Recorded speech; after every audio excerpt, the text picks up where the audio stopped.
Hi guys, welcome to Mukta's cooking.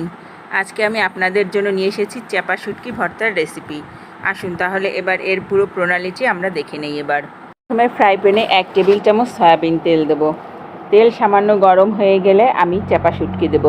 এখানে আমি 7টি শুটকি মাছ নিয়েছি। মাছগুলোকে আমি ভালো করে ধুয়ে নিয়েছিলাম আগেই। এবার মাছগুলো দিয়ে একটু ভেজে নেব।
হয়ে গেল মজাদার ঝাল ঝাল চাপা শুটকি ভর্তা।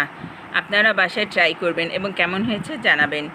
যারা এখনও আমার চ্যানেলটিকে সাবস্ক্রাইব করেননি তারা আজই চ্যানেলটিকে সাবস্ক্রাইব করবেন। Thanks for watching.